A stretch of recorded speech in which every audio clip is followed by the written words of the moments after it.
Bueno, buenos días y buenas tardes a todos los que nos están acompañando. Muchas gracias, Javier. Bueno, contarles que hoy nos acompaña Sandra Pinzón con una presentación titulada Sistema de Gestión Zero Waste, la certificación que garantiza trazabilidad y transparencia en los flujos de residuos para el reporte y cobro de las tasas o tarifas de residuos sólidos. Sandra es fundador y CEO de Global Zero Waste y referente en economía circular con más de 25 años de trayectoria.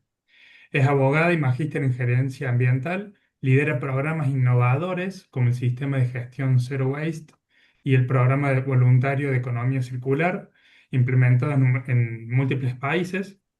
Como conferencista y observadora en cumbre de cambio climático, nos aporta una mirada estratégica clave para avanzar hacia los modelos sostenibles que tanto estamos buscando en estos tiempos.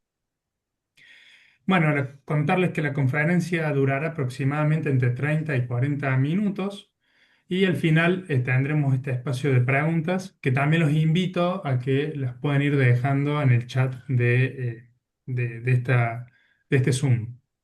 Bueno, sin sacarle más tiempo a Sandra, los dejo con ella que va a estar hablando ahora a continuación. Muchas gracias.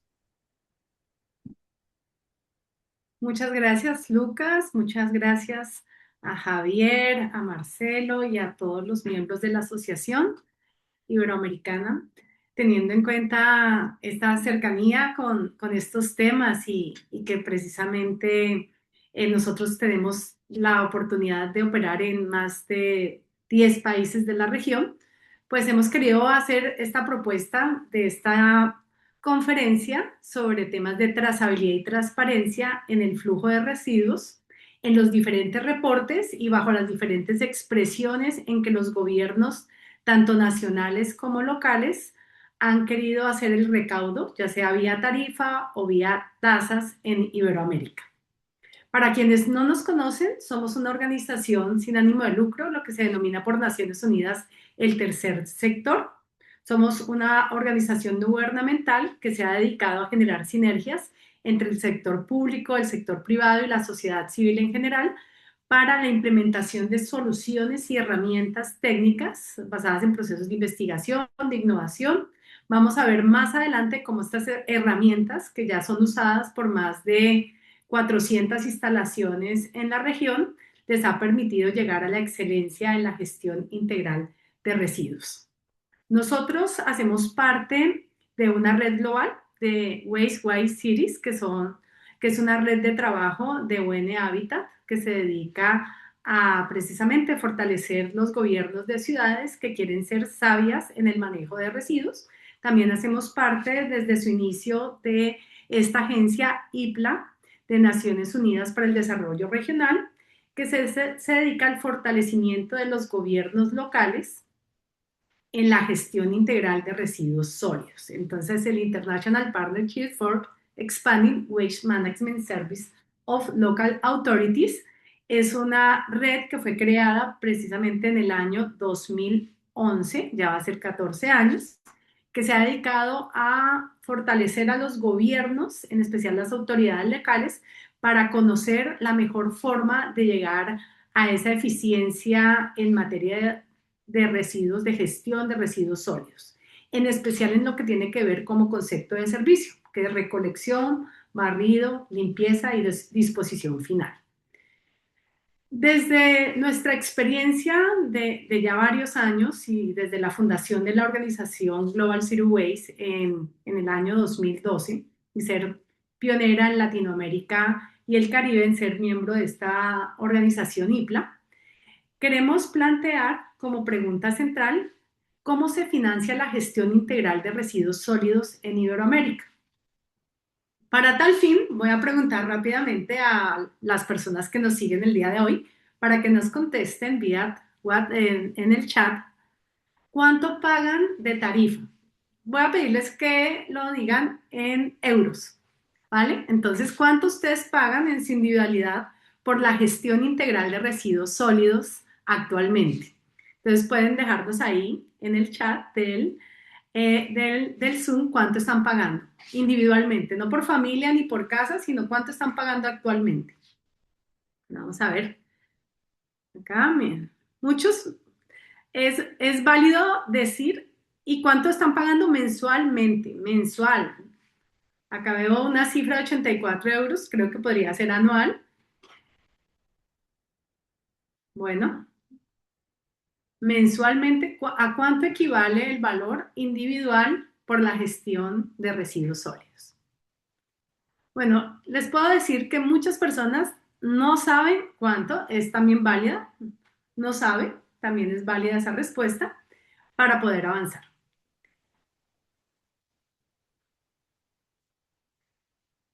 En promedio, acá Ezequiel dice, no se paga individualmente, no sé, pero ¿cuánto pagas? ¿Cuánto crees que es el costo de tu presupuesto individual? Bueno, esta es una pregunta bastante polémica y es precisamente la razón por la cual tenemos tanto trabajo, que efectivamente está desfinanciada la manera en que se gestionan los residuos, en especial en Latinoamérica y el Caribe, o en la manera en que los gobiernos locales, como decía hace un instante, creo que era Marcelo, que los gobiernos locales dedican parte de su gestión, de su presupuesto, a la gestión de residuos, que es un tema bastante complejo. Pero para esto quiero ir un poquito a la línea de tiempo. El mundo ha venido transformándose y las políticas públicas han venido transformándose de acuerdo a la implementación de objetivos de desarrollo sostenible y las nuevas tendencias globales a la formulación de políticas públicas. Hablábamos en los 90 de producción limpia, ¿no? Entonces en los 90 todos decían, no, vamos a hablar de los objetivos del milenio y vamos a hablar de producción más limpia. Después, entonces comenzamos a pensar en los ODS y el mundo comenzó a evolucionar, sobre todo para el año 2017-2018, en la formulación de políticas y estrategias de economía circular. Es por eso que en este mapa quiero recrear un poco cómo ha sido esa evolución de esas políticas hacia la economía circular.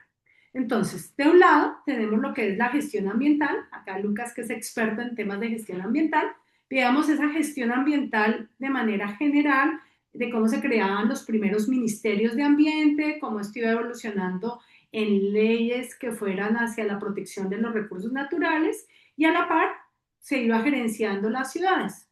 Después ya comenzó todo un desafío de lo que es el desarrollo sostenible y todos comenzamos a apostarle al desarrollo sostenible. Pero de un momento a otro, para más o menos el 2017-2018, se comenzó a repensarse bajo un esquema de economía circular. Entonces decíamos que la economía lineal había sido reevaluada, que ya este tema de extraer recursos, transformarlos, generar productos, consumirlos y llevarlos a disposición final tenía que cambiar porque no era económicamente eficiente y se formulaban políticas, comenzaron a formularse políticas de economía circular.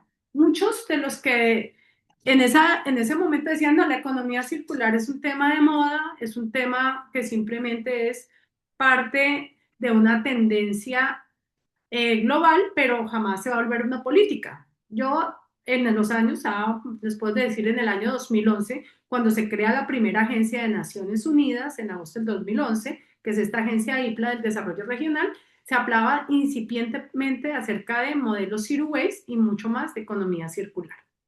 Finalmente, los gobiernos comenzaron a entender que tenían que transformar un poco las políticas, modernizarlas y hacerlas más cercanas a los ciudadanos para tener validez o legitimidad frente al ciudadano. Y finalmente, la economía circular se convirtió como en esa manera fácil y digerible de mostrarle al mundo cómo alcanzar una sostenibilidad a través del entendimiento de que esto es un tema de flujos. De un lado, flujos de energía, flujo de agua y flujos de materiales. Entonces, nosotros, la organización que dirijo, Global Zero Waste, Residuos Cero Global, se dedica a uno de esos flujos, que es el flujo de materiales.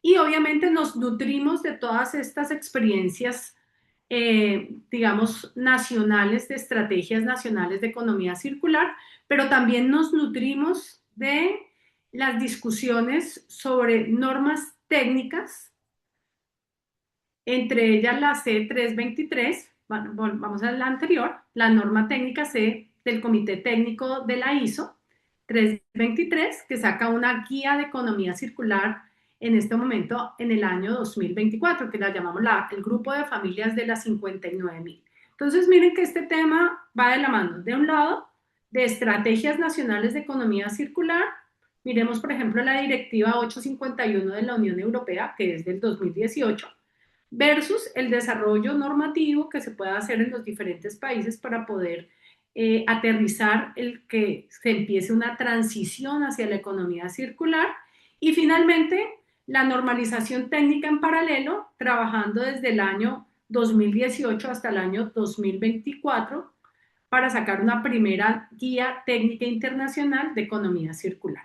Entonces, esta charla que hemos diseñado desde la organización es una charla de contrastes. Es muy difícil poderles profundizar al 100% de cómo se hace una estrategia de economía circular y las metas que puede tener en lo que tiene que ver con flujo de materiales. Pero sí les puedo decir que en flujo de materiales vamos a hablar específicamente de cómo abordar esa externalidad que es la gestión de los residuos sólidos y por qué la generación de un residuo es producto de un error de diseño, tanto de proyecto, de proceso y de producto. Entonces, acá paso un poco por toda Iberoamérica contándoles cómo estas normas. Hay un micrófono abierto. Okay. Eres un campeón. Te animamos todos. Bueno, creo que hay un micrófono abierto, ¿lo podemos cerrar? Sí. Ahí lo cerré. Listo, gracias. Bueno, entonces, para no ir muy lejos, nosotros les vamos a dejar toda esta documentación para que ustedes puedan hacer una profundización mayor acerca de cómo ha ido evolucionando el tema de la economía circular. Pero si ustedes lo ven, es un tema relativamente nuevo en la región. Cuando hablo región, voy a referirme siempre a Iberoamérica. Ahí vemos a España, con esta ley séptima del 2022 sobre suelos contaminados y economía circular, y también, por supuesto, países pioneros como Colombia, con la primera Estrategia Nacional de Economía Circular en Latinoamérica y el Caribe en el 2018. Y muchas de ellas siempre encaminadas a lo que tiene que ver con gestión de residuos sólidos. Ahora bien, ahora sí vamos a la siguiente. De acuerdo a cifras del Banco Interamericano de Desarrollo, la gestión de residuos, por ejemplo, en Latinoamérica y el Caribe, consume entre el 15% al 40% de los presupuestos locales. O sea, es un tema súper estratégico la gestión integral de los materiales o de los residuos. Siendo un gran reto poder migrar hacia un modelo que le permita realmente a los contribuyentes o al ciudadano entender que debe cubrir el 100% del valor que implica el manejo de sus residuos. Digamos que en Latinoamérica y el Caribe, un latinoamericano promedio genera 750 gramos de residuo al día. En España podríamos estar hablando entre 1 a 1,5 kilos al día. Entre mayor capacidad adquisitiva, mayor capacidad de generar residuos. Entonces ya podemos ver casos como México, hoy Nicolás que nos acompaña desde México, o en el caso de Brasil, pues puede variar esa media latinoamericana. Lo cierto es que nuestra realidad regional es que existe una alta dependencia de subsidios estatales y a no determinar de manera clara el valor de la gestión integral de residuos sólidos. Por ejemplo, en Colombia, un colombiano promedio paga al mes entre 2 a 4 dólares mensuales por la gestión individual de residuos. Entonces yo les pregunto a ustedes si han hecho alguna entrega en alguna plataforma, digamos en correos acá en España, ¿no, Javier? Que es lo más económico. ¿Cuánto cuesta mover 4 kilos en correos?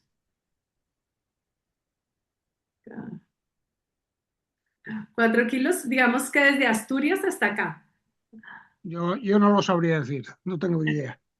No tengo ni idea. Bueno, en este tema vamos a hablar de finanzas domésticas hasta finanzas más complejas. Entonces, miren esta cifra, 15 al 40%. Entonces, estos son la macroeconomía y la microeconomía coexistiendo permanentemente. Claro, mover 1 kilo de materiales es costosísimo.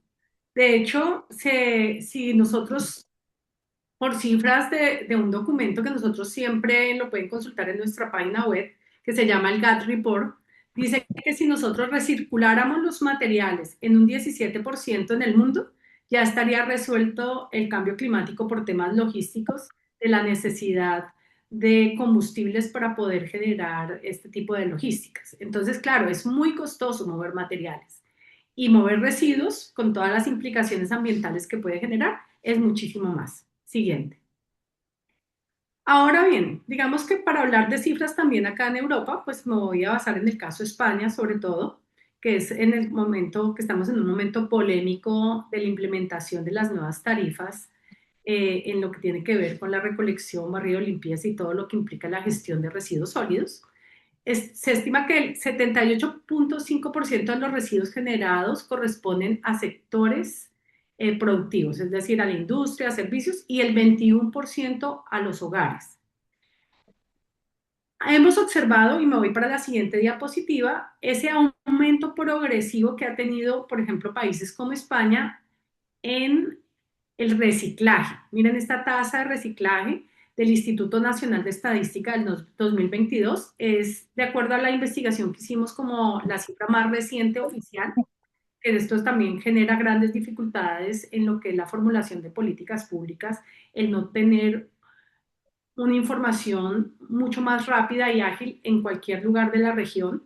Es complicadísimo tener cifras reales de esto de la gestión de residuos sólidos.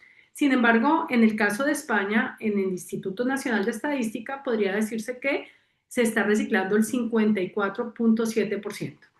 De acuerdo a cifras del Banco Mundial, en Ay, Latinoamérica me tiene acá. estamos reciclando entre el 4, o sea, en este documento que les señalaba antes del Banco Interamericano de Desarrollo, decía que era el 4%, por cifras de Banco Mundial, se estima que está en el 4.5% la tasa de aprovechamiento en Latinoamérica en promedio. O sea, la diferencia es bastante grande. Siguiente. Y ahora bien, ¿cómo se paga la fiesta? Es decir, nosotros cuando vamos a una fiesta, ¿qué pasa después de la fiesta? Bueno, acá voy a interactuar con Lucas. ¿Cómo queda la casa después de la fiesta? Es complicado. Complicado. O sea, todo el mundo la pasamos bien, comemos, bueno, bailamos, etcétera. Y al final queda una cantidad de residuos, ¿cierto? Entonces siempre nosotros en nuestra metáfora decimos, bueno, ¿y quién va a pagar la fiesta? Entonces, ¿cómo se paga la fiesta? Es complicado porque cada país, y dependiendo de esa cultura, y en especial de esa cultura administrativa local, lo puedo ver como una tarifa, lo puedo ver como una tasa, lo puedo ver dentro del impuesto, lo puedo pagar de acuerdo al consumo de agua, la cantidad de metros cuadrados, al barrio donde estoy viviendo, o dependiendo si acá están personas del sector productivo, una industria, un mall, un centro comercial, un aeropuerto. Nosotros trabajamos con todo tipo de experiencias en la gestión de materiales. Nosotros tenemos en nuestros programas de certificación en sistema de gestión zero waste, aeropuertos y empresas de la automoción en Brasil como puede ser Hyundai y Volkswagen o el grupo Campari de bebidas. Entonces puede ser desde un área de servicios, desde un área industrial, desde lo que es una gran plataforma logística, una universidad o podría ser su hogar. Pero cada país en Latinoamérica y en Iberoamérica lo puede hacer distinto. Digamos que al final queremos resumirlo un poco como entre tasas y tarifas. Y podemos ver algunas características propias en la región que identifica cada uno de los dos modelos. De un lado, la tasa viene bajo un esquema casi siempre de recaudo bajo esquemas tributarios, mientras que la tarifa viene a través de un marco tarifario con diferentes componentes.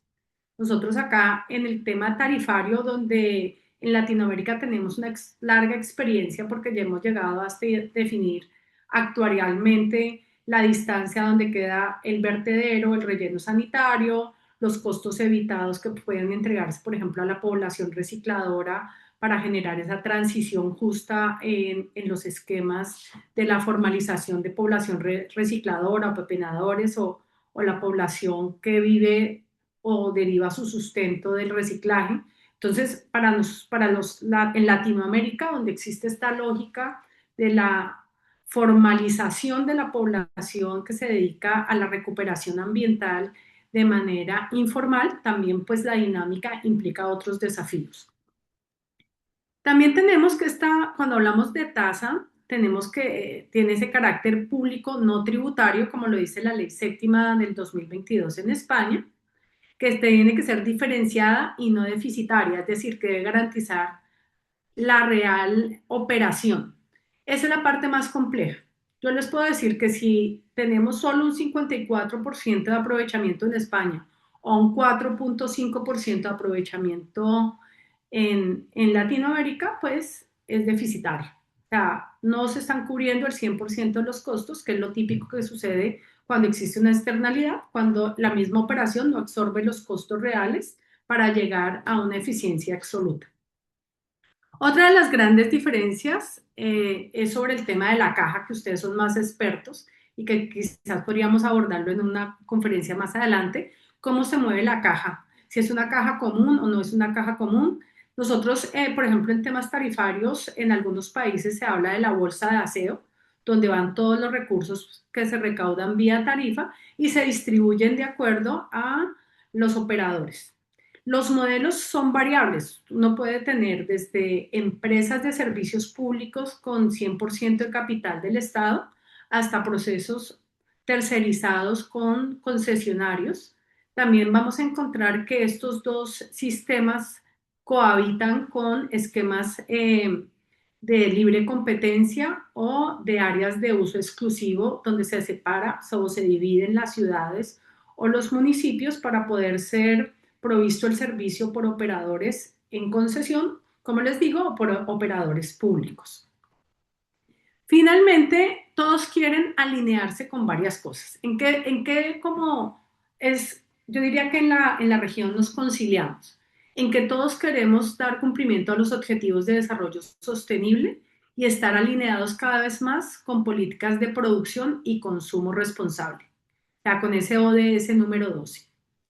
Que estos esquemas coexisten y cohabitan con políticas de responsabilidad amplia del productor o responsabilidad extendida del productor, que es para aquellas empresas en especial que tienen la distribución de productos con un uso masivo de envases y empaques de cartón, de plástico, de vidrio, de metales ferrosos y no ferrosos, y que tienen que montar programas y proyectos de responsabilidad extendida para el cierre de ciclo de los materiales después del postconsumo. Y por último, que la gestión pública local es la que determina el modelo.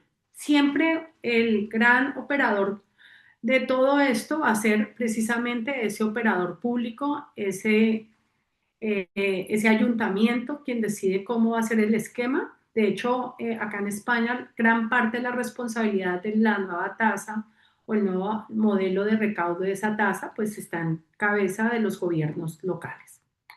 Bueno, vamos ahora a ver rápidamente, no me voy a detener porque nos quedan pocos minutos, pero vamos a ver rápidamente algunos esquemas con algunas características propias por país.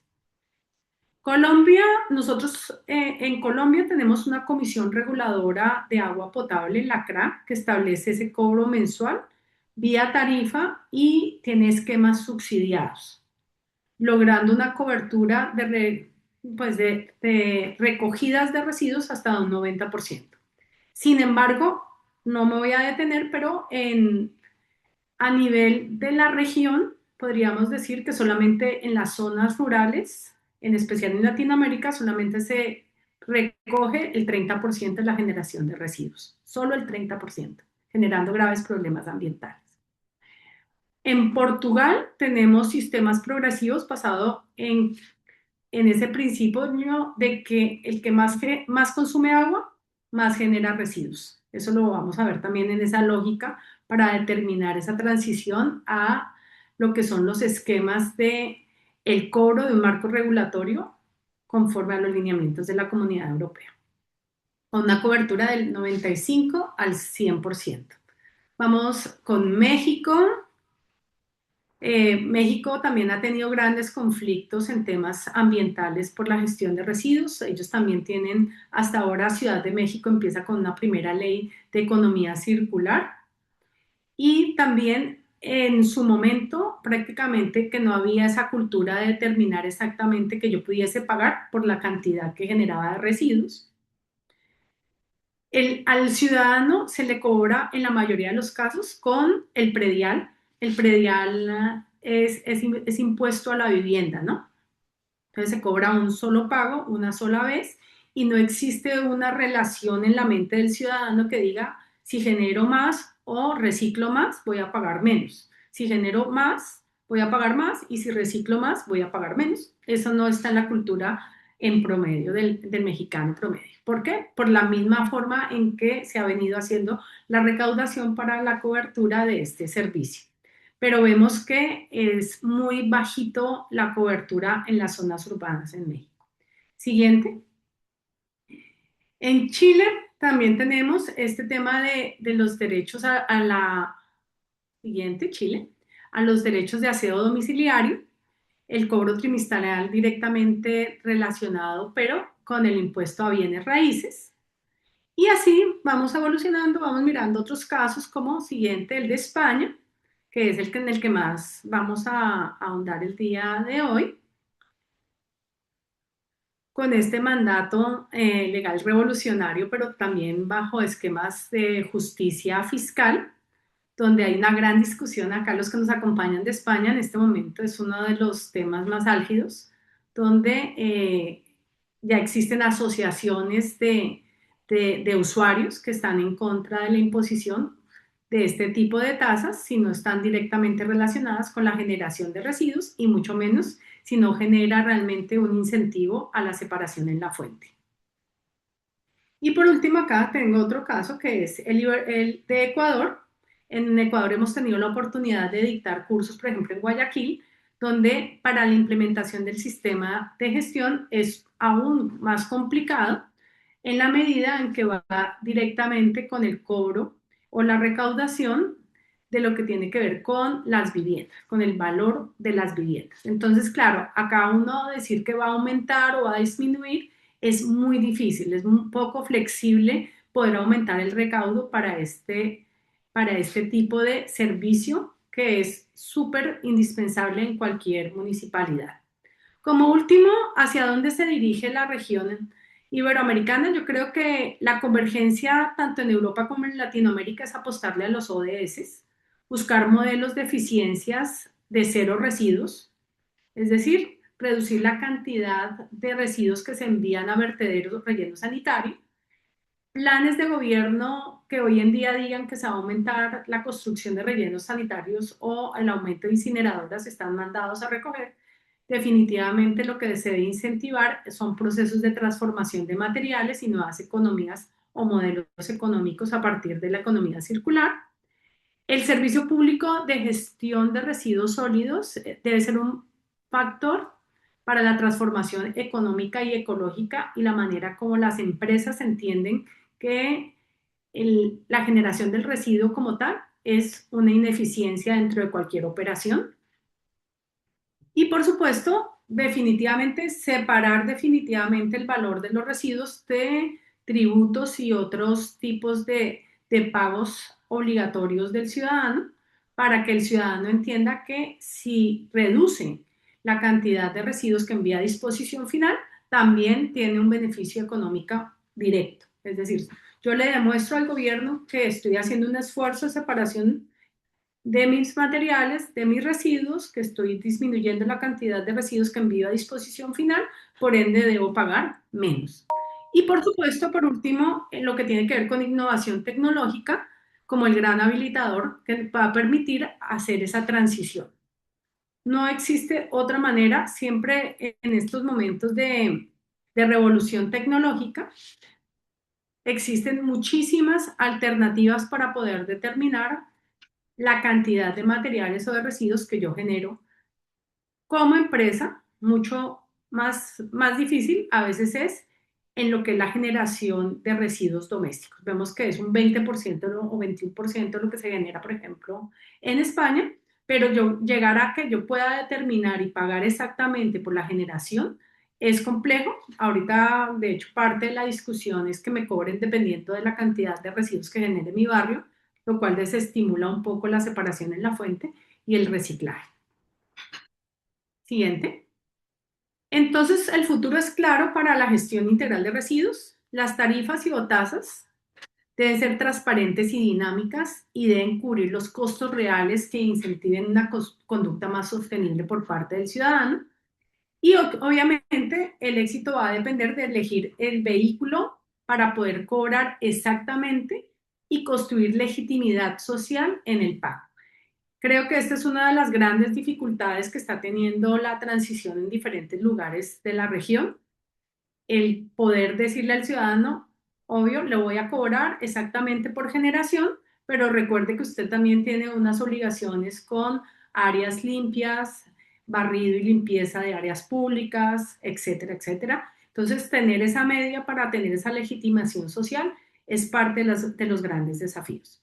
Ahora en esta parte de la conferencia voy a pasarla un poquito más rápido, que es todo lo que tiene que ver con la normatividad europea en materia de residuos. Yo diría que el gran hito es esta directiva, la 851 del 2018, que ha traído de alguna manera la obligatoriedad por parte de los gobiernos locales a establecer cómo lo voy a cobrar, cómo le voy a cobrar a los hogares ese valor.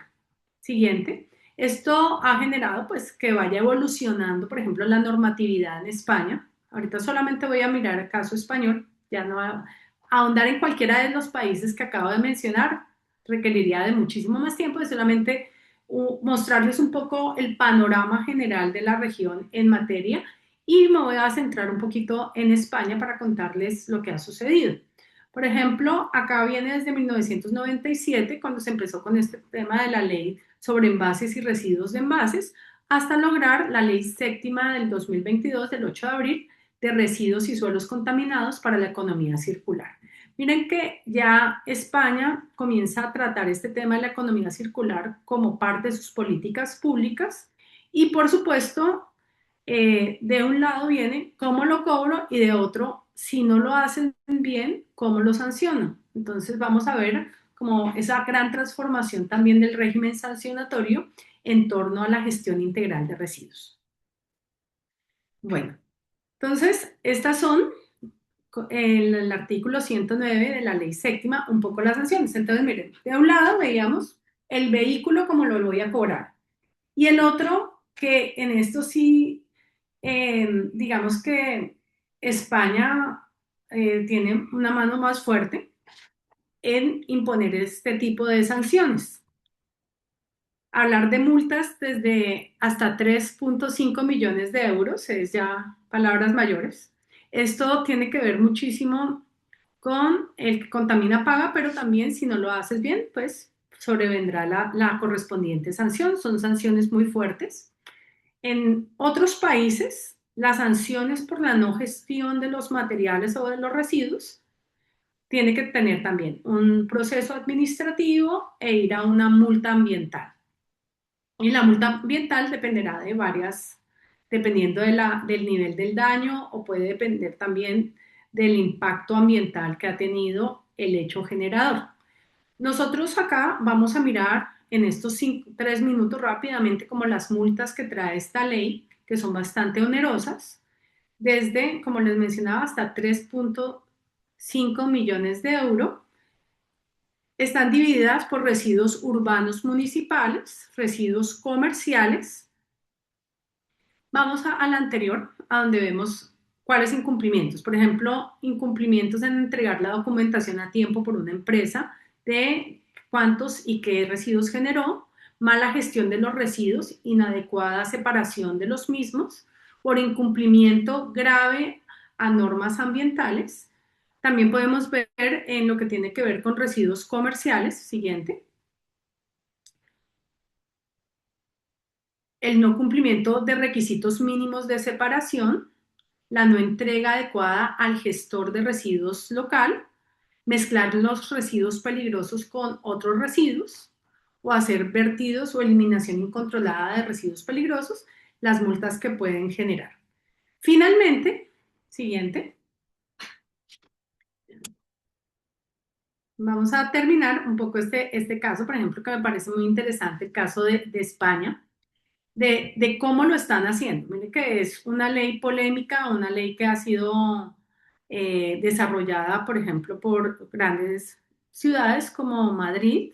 Acá tengo el caso de Madrid y de Badajoz como para aterrizar. Bueno, de cómo se está imponiendo la tasa de recaudo. Entonces, para recapitular, vimos las grandes macroestrategias nacionales, vemos cómo se fluctúa entre una tarifa, un marco tarifario o una tasa, y vimos el caso español de cómo desde la directiva 851 sale ya la ley séptima del 2022, la, el volumen de las sanciones ambientales que puede generar el incumplimiento a la norma, y por último simplemente les voy a dejar un brochazo porque no alcanzamos a profundizar más sobre este tema, sobre cómo lo están haciendo las ciudades y por qué están suspendidas algunos cobros en las ciudades. Entonces vamos a mirar este caso.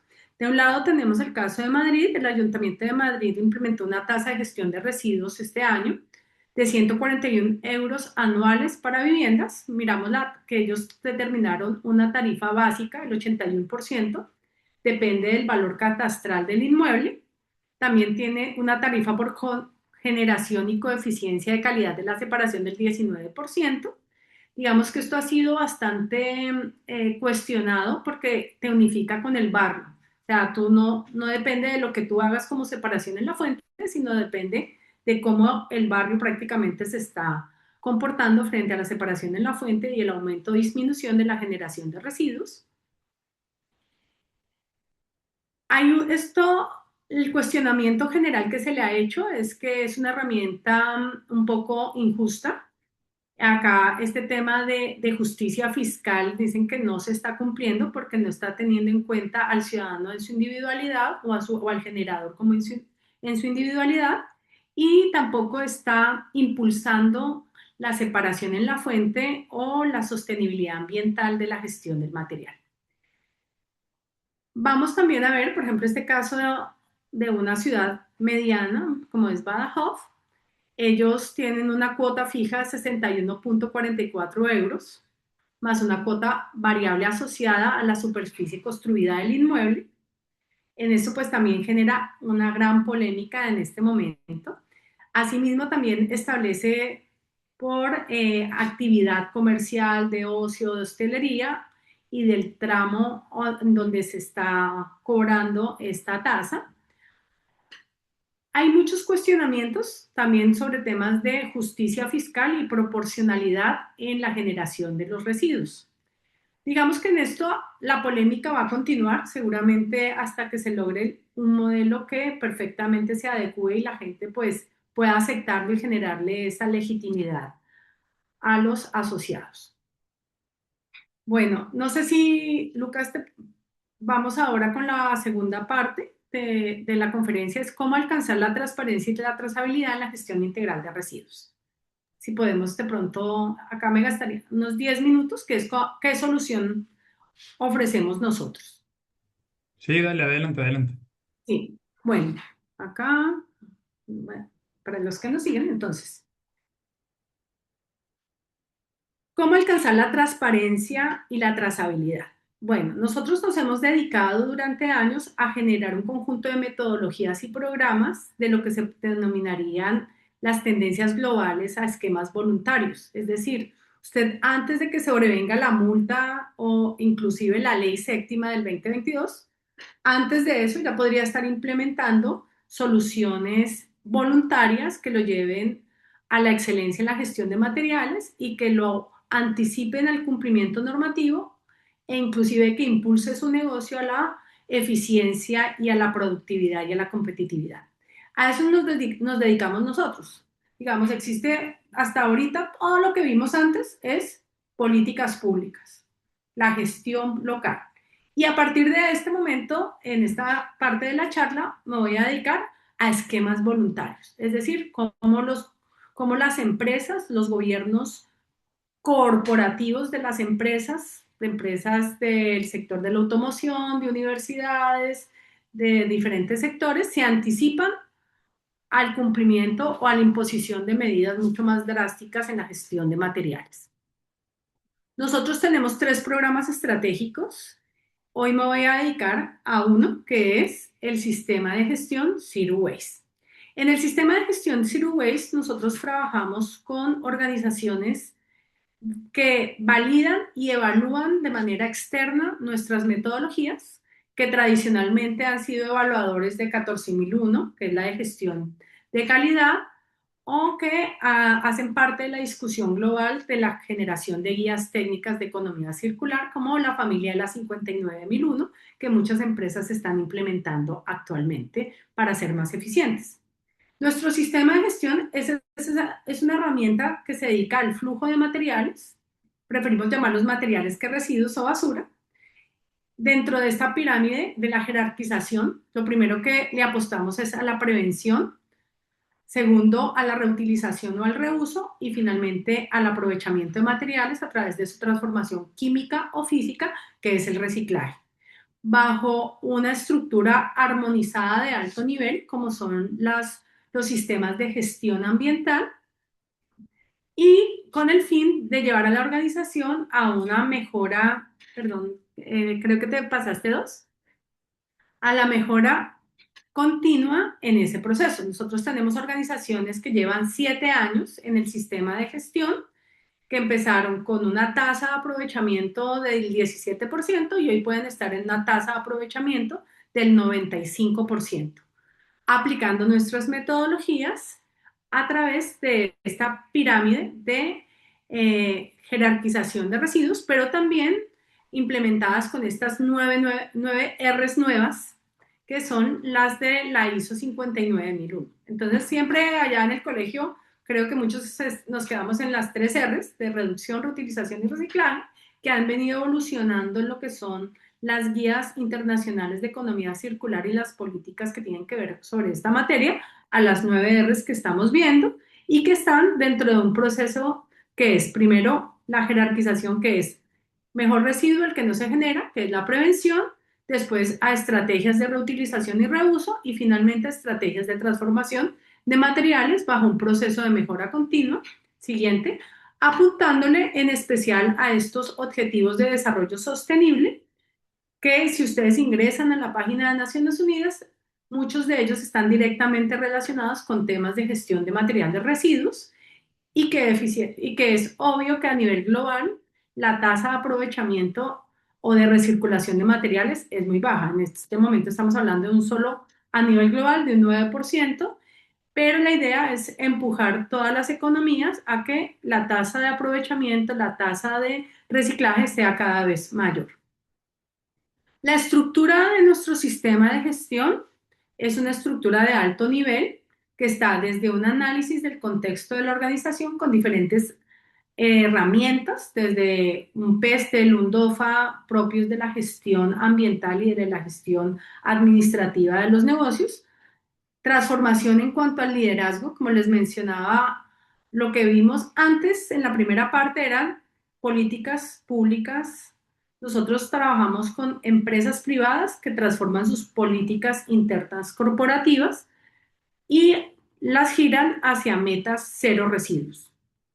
Obviamente procesos de planificación para el logro, determinación de objetivos, metas, KPIs, indicadores, temas de apoyo en cómo se comunica, qué se comunica en la organización y cómo se transforma la cultura organizacional, la operación de la gestión integral de los residuos sólidos, trabajando con operadores, pero también apostándole a la innovación de materiales en la reducción de residuos, por ejemplo, postindustriales o postconsumo, una permanente evaluación de desempeño a través de evaluadores externos. Como les menciono, nosotros trabajamos, por ejemplo, en España con OCA Global, en Latinoamérica trabajamos con empresas como Icontec en 5 países, con ATCER TUF en México y en Brasil, SGS en Brasil, Bureau Veritas en Brasil, y con diferentes organismos locales, por ejemplo, allá en México, con el organismo de certificación de Guanajuato, que ellos se entrenan con nosotros como auditores y hacen esa evaluación de desempeño tanto externo, también tenemos evaluadores internos de la conformidad dentro de nuestros procesos, y obviamente esto montado dentro de un ciclo PHBA, que es planear, hacer, verificar y actuar en un proceso de mejora continua. Finalmente, las organizaciones con las que trabajamos pueden, después de una verificación técnica de un experto auditor de estas organizaciones que están avalados por los organismos de acreditación de los diferentes países, pueden llegar a obtener una certificación en categoría oro, plata o bronce. Siguiente. Nosotros trabajamos con empresas de diferentes países, o sea, tenemos empresas en México, Chile, Argentina, Guatemala, Brasil, España, que le apuestan a la implementación de estos modelos y han logrado beneficios tanto en el cumplimiento legal, pero anticipándose a normas cada día más estrictas en la gestión de residuos, a promover todo lo que son sus metas corporativas de Objetivo de Desarrollo Sostenible. Muchas de ellas ya tienen implementada la norma ISO 14001 y ya están haciendo la implementación de las guías técnicas de economía circular, que es el grupo de la familia de las 59.000. Les sirve como punto de partida para todo lo de programas de responsabilidad extendida del productor, como decimos, como se dice en Latinoamérica, o responsabilidad ampliada del productor, como se dice en Europa. Están relacionados con beneficios en temas de cambio climático por temas de logísticas inversas, tienen beneficios financieros, ya vamos a ver algunos beneficios financieros, se promueve una cultura organizacional desde la alta gerencia hasta las áreas más operativas o áreas de apoyo como administrativas, mejoran su ranking. Nosotros tenemos empresas que trabajan con nosotros que están en el Dow Jones, en el Green Metrics de universidades más sostenibles, y coayuda a esas empresas que por su volumen de facturación alto están obligadas a hacer reportes ASG actualmente. Y es complementario, podemos ver más adelante, quizás tengamos la oportunidad de hablar de los temas tributarios en algunos países, como en los que tienen impuesto al plástico, están considerando esquemas de compensación ambiental, y ahí ya hablaríamos más adelante de nuestro programa voluntario de economía circular para la emisión de créditos de plástico. Siguiente. Acá vemos algunos, dejamos como mapeados algunos beneficios económicos, sociales y ambientales. Muchas de las compañías que trabajan con nosotros en la región deben contratar personas para su implementación, aumentando así las capacidades técnicas en temas de economía circular y modelos Zero Waste, residuo cero. Adicionalmente, tenemos casos de empresas que han logrado ahorros significativos dependiendo de la estrategia, desde estrategias cero papel, estrategias de logísticas inversas, estrategias de reuso, de reutilización, o incluso el poder tener estrategias de aprovechamiento de residuos orgánicos en sus plantas. Tenemos empresas de 2.000, 3.000 trabajadores que tienen restaurantes, que si bien es cierto su negocio no es los alimentos, sí logran inclusive ahorros cuando vuelven más eficiente la compañía en la gestión de ese personal al interior de la empresa. Siguiente. Bueno, estas son como las empresas que trabajan con nosotros, más de 300 instalaciones certificadas. Acá les voy a dejar, estas son las marcas, muchas de ellas de pronto son significativas para ustedes. Tenemos empresas muy conocidas como puede ser un Coca-Cola o un Colombina que está en el Dow Jones, un Sound Medical, Volkswagen, bueno, Hyundai, Falabella, que es muy conocida en Latinoamérica, universidades con comunidades universitarias de más de 15.000 estudiantes, entre otros. Tenemos inclusive empresas del sector financiero que le apuestan a modelos y son afiliadas nuestras, como la Caixa o Banco de Vivienda, Banco de Bogotá. Siguiente. Anterior. No sé si hay tiempo para mirar un caso concreto de un video de 2 minutos y ya con esto terminamos la Sí, yo, conferencia. yo creo que si ¿Sí? son 2 minutos no hay problema. Listo. Adelante. Esta es una multinacional. Con el compromiso de cuidar el futuro hoy, inspirados en cuidar el medio ambiente y a las personas en su día a día y en cada etapa de sus vidas, es que nos hemos propuesto como uno de los 5 ejes estratégicos de Softis a la sostenibilidad. En este sentido, promovemos una cultura donde los colaboradores están en el centro de todas las decisiones. Apoyamos a las comunidades cercanas, cuidamos a los consumidores a través de nuestras marcas y somos responsables del impacto ambiental de principio a fin. Es este enfoque el que nos lleva a comprometernos con desafiantes metas medioambientales. 0 residuos industriales a vertedero para el 2028. Reducir en un 60% el uso del agua para la misma fecha. Y reducir un 50% nuestras emisiones de efecto invernadero para 2030. En este caso vamos a hablar sobre la gestión de los residuos que generamos aquí en planta de Softis Uruguay. Hoy en día estamos valorizando alrededor del 87% del total de estos materiales que generamos en planta en nuestro proceso productivo. Los enviamos a procesos de reciclaje o compostaje. Ahora, ¿cuáles son los residuos que generamos aquí en planta y estamos enviando a estos procesos que mencionaba? Bueno, tenemos los lodos papeleros, palets de madera, papeles, cartón, alambres, chatarra, polietilenos y botellas de PET también. ¿Cómo manejamos internamente estos residuos en planta? Tenemos un servicio contratado de manejo interno de los residuos a través de un tercerizado. Esta empresa realiza los movimientos internos de un punto a otro de las áreas productivas para finalmente trasladar o transportar estos materiales hacia los sitios finales donde se realiza el proceso de compostaje, reciclaje o valorización según corresponda. Cada tipo de residuo tiene su propio proceso. En el caso de los lodos papeleros, el principal residuo de Softis tiene una generación de aproximadamente unos 500.000 kilos por mes. Los lodos hoy en día se están enviando en su totalidad a una planta de compostaje que Softis tiene junto con la Intendencia de Canelones. En esta planta se reciben los lodos papeleros junto con restos de podas que genera la Intendencia de Canelones provenientes del ornato público. A partir de estos materiales se genera un compost que puede ser utilizado para distintas finalidades, dentro de ellas como cobertura de relleno sanitario. En planta también reciclamos elementos como cartón y cañas de cartón que se desprenden de nuestros insumos del proceso productivo. Estos materiales se envían a reciclar externamente y se terminan transformando en envases como cartón corrugado. En el caso de los alambres y chatarras ferrosas, elementos que se generan muchas veces en tareas de mantenimiento, estos se envían a reciclar a una metalúrgica donde se producen distintos elementos de acero a partir de los materiales de origen. En cuanto a residuos de papel, Softis Uruguay es una gran recicladora. Recibimos alrededor de 500.000 kilos de papel todos los meses. Este papel es reciclado en el proceso de fabricación de nuestros productos. Adquirimos fardos a nivel nacional a partir de las principales recorteras. En cuanto a los palets de madera, elementos que utilizamos en el proceso de distribución de nuestros productos, generamos alrededor de unos 35.000 kilos todos los meses.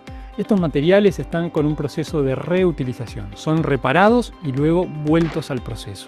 Si esa reparación no es posible, estos materiales...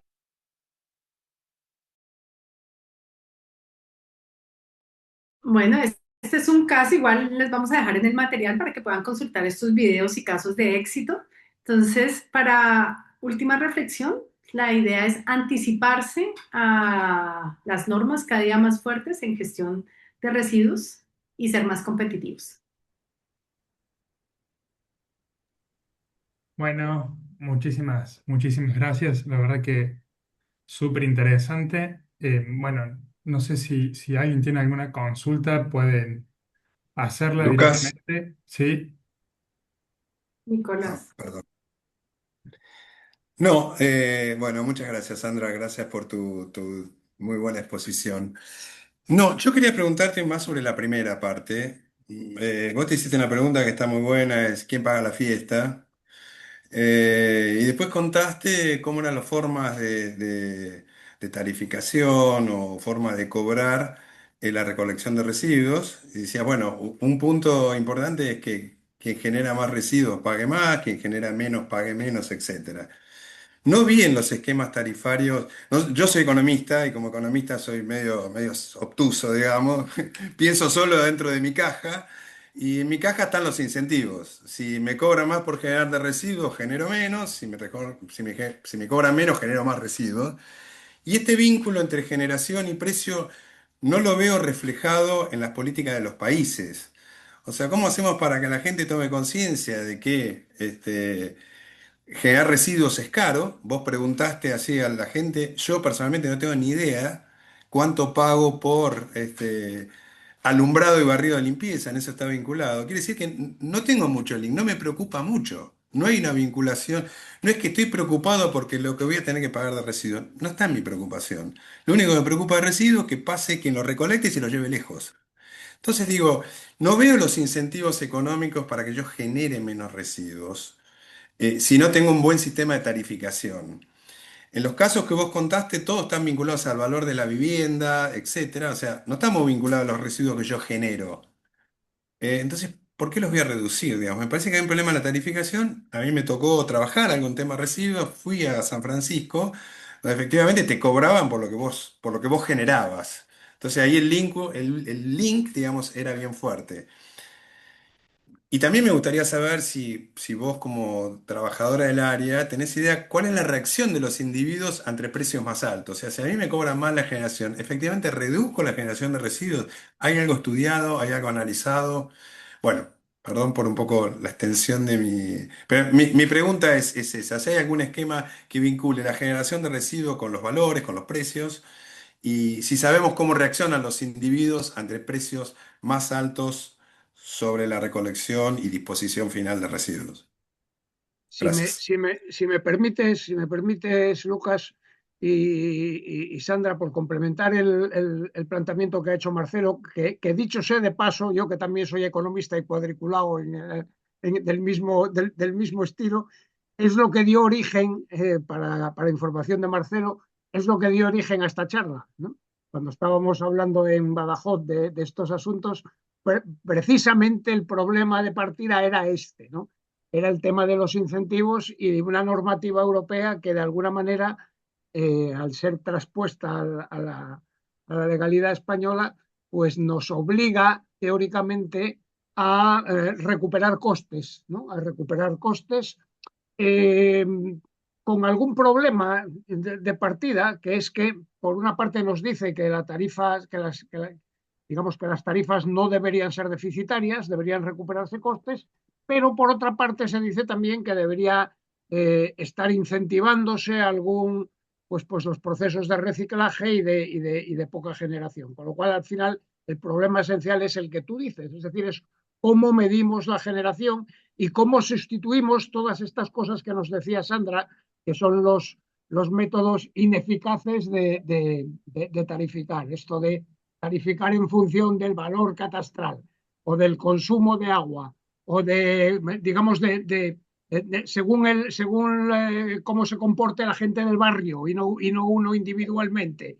Es decir, cómo generar incentivos individuales en lugar de incentivos colectivos, que es una cosa que es realmente complicada, ¿no? Teóricamente, digamos, lo que decimos los economistas es que, en principio, cuando un servicio es divisible, el usuario identificable y no tiene un componente redistributivo claro, lo suyo es que pague el usuario por el servicio, ¿no? Claro, en residuos como en el agua, al menos en España, hay una larga tradición de que la gente está acostumbrada a no pagar o a pagar muy poquito, ¿no? A que la Claro. factura sea muy pequeñita. Marcelo dice, y yo es que no sé lo que pago. Yo lo ponía en el chat, digo, yo tampoco, porque a mí mi tarifa me viene dentro de la comunidad, o sea, se la cobran a la comunidad de propietarios y a mí después me giran una parte en función de mi proporción dentro de, bueno, pues claro, ese es la esencia es esa y ese es el grave problema. Seguramente si en lugar de no pagar nada empezáramos a pagar mucho, pues ahí las actitudes cambiarían, ¿no? Y supongo que Sandra nos lo comentará ahora, pero por ejemplo, cuando se hablaba del caso de Madrid y el caso de Badajoz, claro, Madrid se ha planteado ahora una subida muy importante de las tarifas que está provocando pues un gran descontento popular, básicamente, y yo diría que no porque sea injusto, que también, sino fundamentalmente porque hace visible a la gente que tiene que pagar por algo que antes no pagaba. Es una cosa tan sencilla como esta. Perdón por el inciso y Y Sandra, Sí, seguías tú. Lucas, no hay respuesta. Sí, adelante. No sé si querés también complementar un poco con lo que recién mencionó Javier también. Si no, yo tengo más preguntas también para hacer. Bueno, pues vamos a empezar con estas inquietudes. ¿Cuál es el modelo perfecto? O sea, frente al residuo que en sí mismo es imperfecto. Yo les puedo decir una cosa, enterrar basura es lo más barato. O sea, nosotros, ¿por qué tenemos botaderos a cielo abierto en Latinoamérica? ¿Por qué tenemos rellenos, esquemas de relleno sanitario? Con todas las implicaciones ambientales que puede tener en contaminación del agua y contaminación del aire por gases efecto invernadero que genera un relleno sanitario que es metano. Porque efectivamente enterrar es muy barato y venimos de una cultura del descarte. Nosotros estamos acostumbrados a ese esquema lineal donde estamos dispuestos o donde extraemos recursos, los transformamos en productos y los desechamos rápidamente. Y estamos en un esquema que lo que hace es que como es tan barato enterrar, pues incluso para los gobiernos en su momento era barato gestionar. Pero ¿qué viene? Viene un nuevo modelo que le dice, oiga, ya usted no puede tener incineradoras. Entonces, acabo de estar en un evento internacional en Turquía. Turquía tiene 58 incineradoras hoy. ¿Cuántas incineradoras tiene China? ¿Cuántas tiene Tailandia? ¿Cuántas están cerrando en este momento en Europa? Entonces, claro, por un lado se hablaba de la disposición final como un esquema absolutamente económico, o sea, estamos hablando de enterrar una tonelada de basura por un promedio de $30. Eso es muy barato. Entonces pasar a decirle a usted, oiga, ya usted no puede seguir pagando la fiesta con $30 la tonelada. Una tonelada son 1.000 kilos. Usted ahora también tiene que coayudar para que esto funcione en esquemas que la separación en la fuente puedan garantizar que ese material que antes iba de manera indiscriminada revuelto a un vertedero o a una incineradora, coja un rumbo distinto y comience a llegar a nutrir nuevas economías de transformación de materiales. Es que es un tema mucho más estructural de lo que uno se imagina. Entonces, claro, se le dice, no, pero es que antes no me cobraban. No, usted antes tenía unos esquemas que beneficiaban la no transformación del material y era muy relativamente barato, en especial en Latinoamérica y el Caribe, porque existen población recicladora en Latinoamérica en este momento. O sea, estamos hablando de perfectamente un país como Brasil podría tener más de 500.000 recicladores o recuperadores ambientales. Entonces, es un tema de una serie de desequilibrios, ustedes que son economistas, económicos, profundos y sistémicos en las economías de nuestros países. Ahora, toca hacer un salto cuántico a la economía circular. Y en esta transformación hacia la economía circular, lo más sensible de donde se quiere reparar o hacer esa corrección del sistema económico es en la gestión de los residuos sólidos. Y ahí es a donde ya viene el conflicto social en el que estamos inmersos, por ejemplo, en el que está inmerso España, Madrid, Badajoz y cualquiera que quiera hacer una transformación profunda en el modelo económico va a tener el mismo conflicto ambiental y el mismo conflicto social y la misma impopularidad como gobierno. O sea, nadie quiere ser el gobierno que le tocó hacer realmente, se llamaría la incorporación de costos reales de la operación del servicio de recolección, barrido, limpieza y áreas públicas. Nadie quisiera estar en los zapatos de ese alcalde o de ese gobernador que le toque hacer o tomar este tipo de medidas porque son absolutamente impopulares, porque ya siente la persona que, oiga, ahora tengo que pagar, ¿cuánto decíamos en Badajoz? A partir de una base mínima de unos 61 euros, que antes sentía que nunca lo tenía que pagar. Entonces, hacer esa pedagogía social de esa transformación y esa transición me parece que es lo más complejo. Yo no voy a decirles cuál es la respuesta, eso requiere de estudiar a profundidad cada esquema y de lo que le está ofreciendo a partir de ese cambio. O sea, si yo al ciudadano también le digo, oiga, es que ya esto no va a incineradora, ya no va a disposición final, sino va a ir a un proceso de transformación en unas plataformas en donde usted va a garantizar que esos materiales no son un problema, sino se convierten en materia prima para procesos económicos distintos, que inclusive la misma legislación española de envases y empaques le está diciendo, a partir de ahora los envases y empaques deben tener mínimo 25% de material reciclado.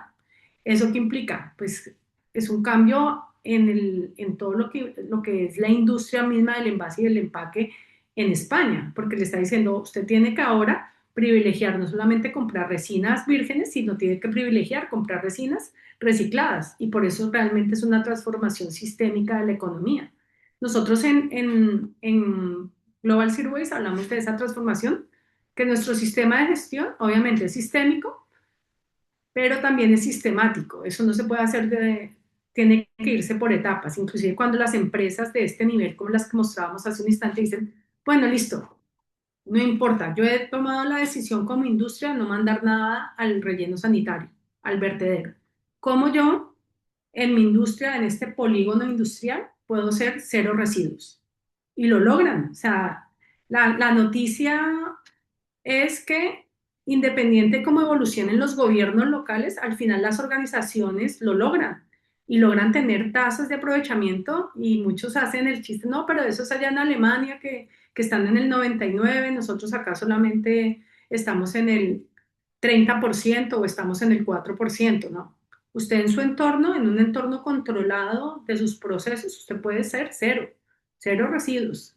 Tenemos casos de empresas muy grandes que lo están logrando, pero pues tienen que invertir en economía, en innovación, en tecnología, en profesionales y técnicos que tengan la capacidad para poder proponer y ejecutar estrategias de reducción, de reutilización, de aprovechamiento de materiales. Entonces, yo no les voy a decir cuál de los dos esquemas o cómo lo pueden hacer los gobiernos, porque toca mirar todas las posibilidades de transformación de materiales en territorio para poder decir, esta es la mejor manera. Pero sí existen, me preguntaba, creo que era Marcelo, sí existen dentro de los esquemas y marcos tarifarios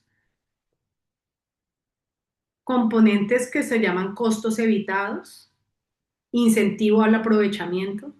Sí existen, o sea, nosotros en los marcos tarifarios se ha tenido en la formulación técnica que implica un marco tarifario el poder tener este tipo de elementos en consideración para poder determinar la tarifa individualizada.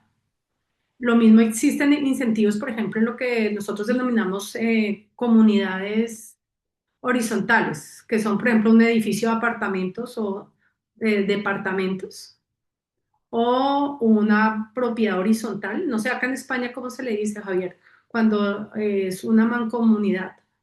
Igual. Sí, eso mismo, una comunidad de propietarios, sí, eso es lo mismo, sí, es propiedad horizontal, es lo mismo que estás diciendo. Nosotros tenemos la experiencia, por ejemplo, de haber certificado una comunidad de propietarios, mancomunidad o propiedad horizontal. Y existe una ley que dice, si usted es un generador colectivo de esta naturaleza, puede solicitar que se le haga una visita por parte del gobierno para determinar esta tarifa diferencial por el esfuerzo que están haciendo como copropietarios. Esas leyes existen en Latinoamérica.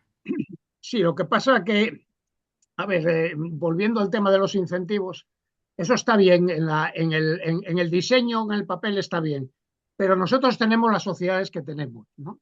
Y nuestras sociedades son sociedades de pícaros en general, ¿no?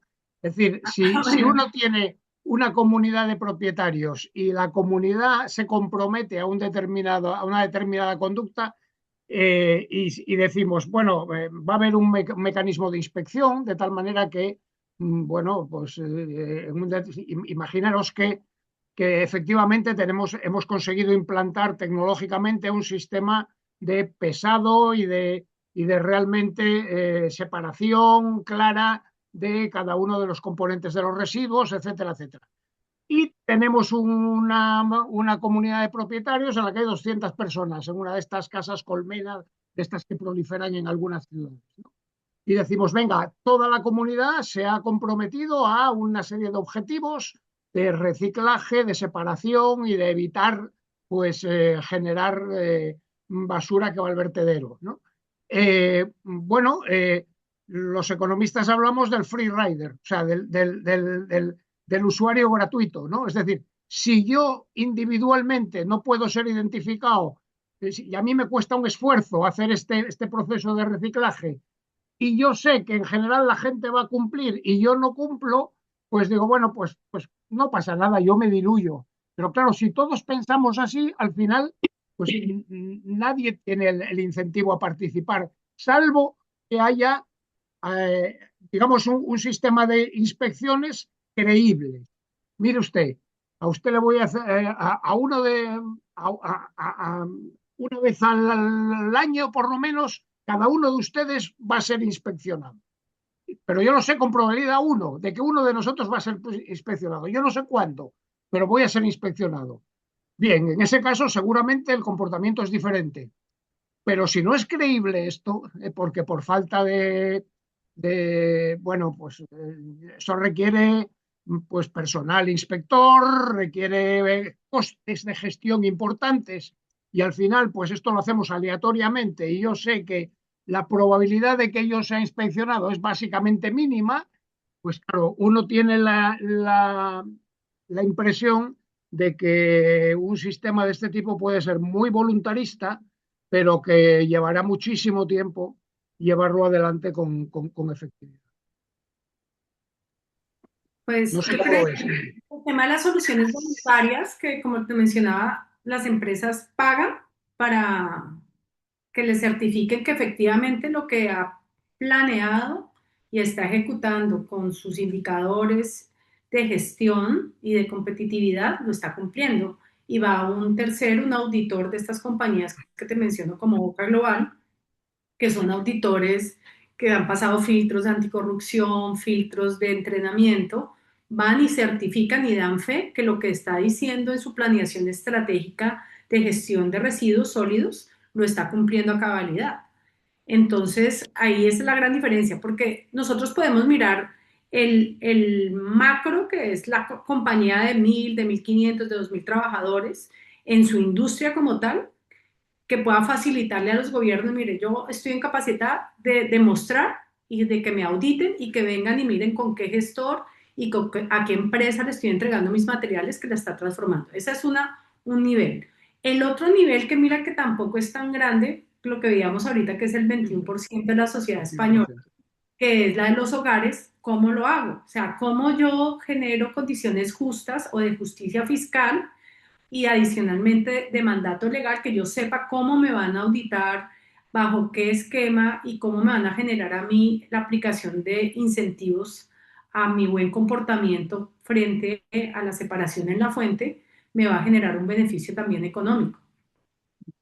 Entonces, pareciera que los números son pequeños, o sea, uno estaba diciendo, no sé, 100 euros por persona o 100 euros por un punto de generación o por hogar, pero al final la media de toda la sumatoria de esas acciones es lo que hace la transformación económica real, porque ahí es a donde están todos los materiales de postconsumo, como los llamamos, que son aquellos que pasan después del consumidor, todos lo que son envases, empaques, porque si miras tu basura ¿qué es?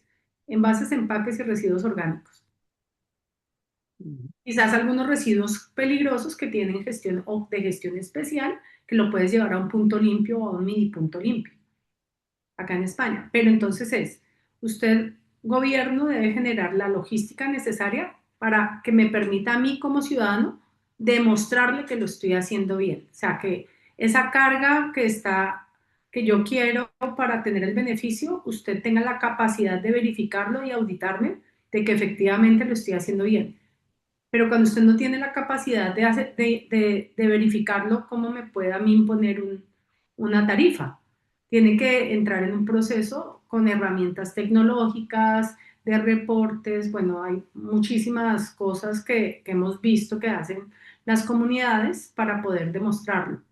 Pero porque, por ejemplo, en esto de la ley que te mencionaba de propiedad horizontal, pues para ellos es dinero. O sea, demostrarle en este momento al gobierno 100 casas que su valor a pagar es inferior, pues es algo que les interesa a las 100 casas y ahí ya se vuelve un dinero interesante.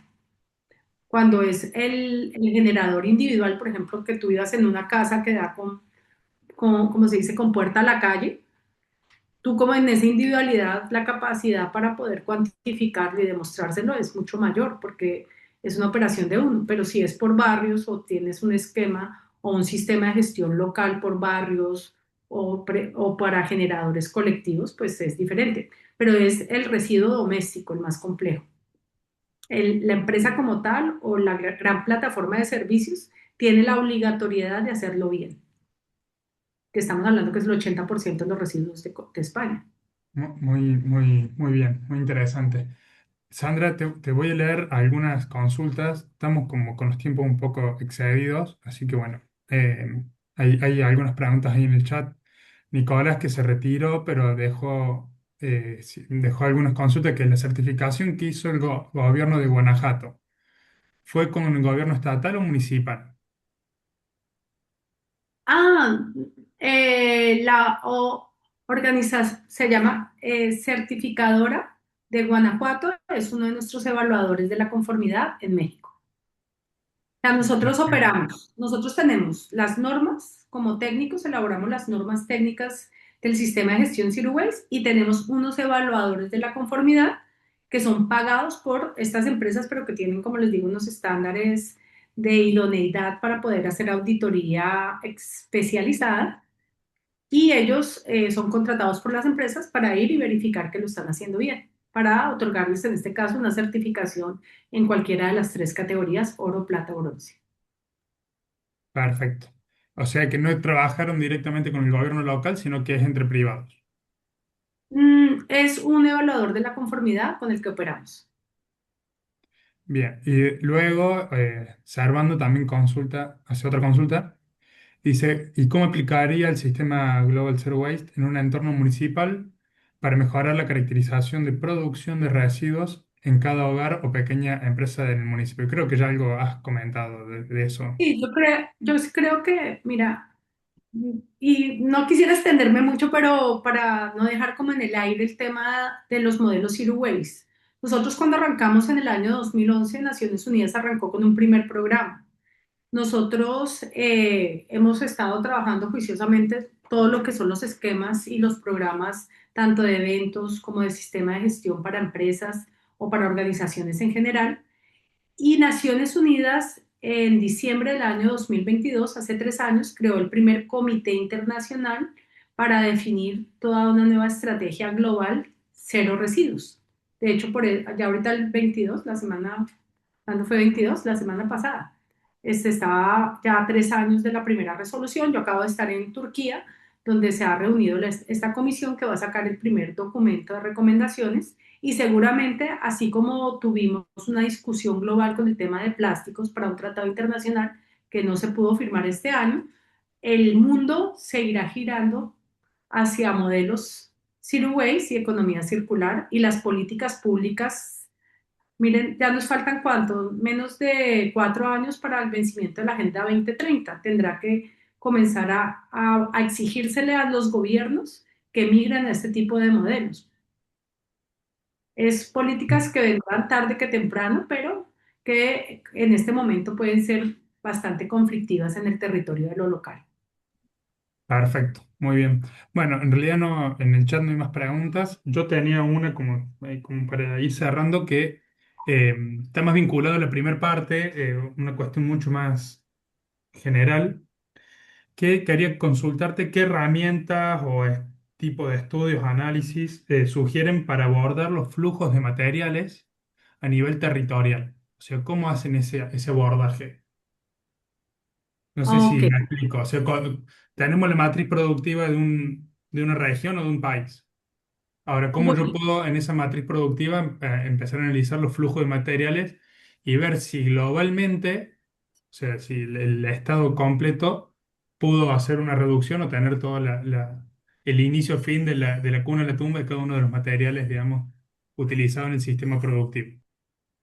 mira qué pregunta tan importante, porque me deja aterrizar varios conceptos. Primero, el tema del reporte y la cuantificación.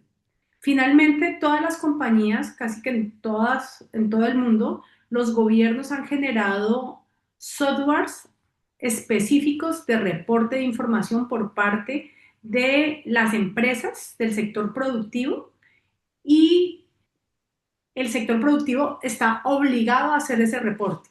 Nosotros, por ejemplo, tenemos, si ustedes miran, el que yo les mostraba de España, de las cifras de España, que es el Instituto de Estadística, a ver si lo tengo por acá, a donde estaban las cifras, es este Instituto de Estadística que se llaman las cuentas ambientales. Entonces, casi todos los países tienen un departamento administrativo de estadística, por ejemplo, el DANE, Departamento Nacional de Estadística, o una institución que se dedica a la estadística de las cuentas nacionales, Instituto Nacional de Estadística acá en España. No sé cómo se llama en este momento en Argentina. Entonces, Puede ser el INDEC. cuando tú ingresas a buscar, digamos, yo sé que tienes un perfil de investigador, ¿cierto? Entonces tú dices, Sandra, ¿y cómo se hace eso? O sea, ¿cómo investigamos las cuentas? Pues se va a las cuentas nacionales ambientales que tienen específicamente la información de generación de residuos. Esta que yo saqué es la última información oficial de España del Instituto Nacional de Estadística. Si yo me fuera a Colombia, iría al Departamento Nacional de Estadística y en Colombia, por ejemplo, sacaron una cuenta nacional específica para temas de economía circular. O sea, tú colocas economía circular, Departamento Nacional de Estadística, y ahí ya viene toda la formulación de cómo se va a hacer el reporte de cuentas nacionales de esa información. Ahí viene todo el tema de transición. Si es un país de los que aparecían en el primer recuadro, que tuviste que yo hice un mapa, ¿no? Que dice, este país tiene estrategia nacional, este tiene estrategia nacional. Casi toda estrategia nacional te puedo asegurar que va acompañada de un proceso de cuantificación de información de la economía del país en relación con el reporte de este tipo de información de gestión integral de residuos sólidos y materiales y la transición hacia la economía circular. Ese monitoreo, porque eso se vuelve ya es un monitoreo, entonces se nutre de la información que entrega el ciudadano, sobre todo del sector productivo organizado, de sus residuos y también de las cuentas de cómo lo maneja el país para determinar la estadística de las cuentas nacionales ambientales. Con esa información es que se construyen las políticas públicas. Yo he tenido la oportunidad, por ejemplo, de estar en la política pública de economía circular de servicios públicos en Bogotá y ellos, obviamente nosotros nos hacíamos a esas cuentas nacionales para determinar cómo está Bogotá dentro de ese esquema nacional en temas de economía circular. Está muy interesante. Bueno, en realidad tengo un Esa montón es la de preguntas. información de base, ¿no? Para construcción de políticas públicas. Está clarísimo. Tengo varias preguntas, pero bueno, se nos ha ido un poco los tiempos. Sí, me gustaría como hacer un pequeño comentario adicional. Es que está claro que por ahí desde la perspectiva latinoamericana eh, tenemos como desafíos intermedios, como por ejemplo esto que me decís vos, dependemos a veces de que los privados reporten. Y en una sociedad como la Argentina, donde la mitad de su economía es informal, como que es para el Estado poder tomar decisiones vinculadas a datos es realmente complejo. Tanto es así que, por ejemplo, la Municipalidad de Córdoba, que en nuestra ciudad, que es un caso que conozco en profundidad, tiene un sistema vinculado a la gestión de los residuos en el ámbito privado, o sea, del sistema productivo, que se llama grandes generadores, donde todas las empresas privadas no les recoge el servicio municipal eh, común, sino que tienen que contratar su propio servicio de recolección y gestión de residuos, lo que obligó de alguna manera a que cada empresa internalice los costos de gestión de los residuos, lo cual ha generado ahora algunos problemas adicionales. Por ejemplo, uno va a la zona del centro de Córdoba y tenés un contenedor de gestión de residuos por local comercial, por ejemplo. Nada, y como que se está volviendo un poco la discusión a decir, che, ¿es esa la solución o hay que ir por otro lado?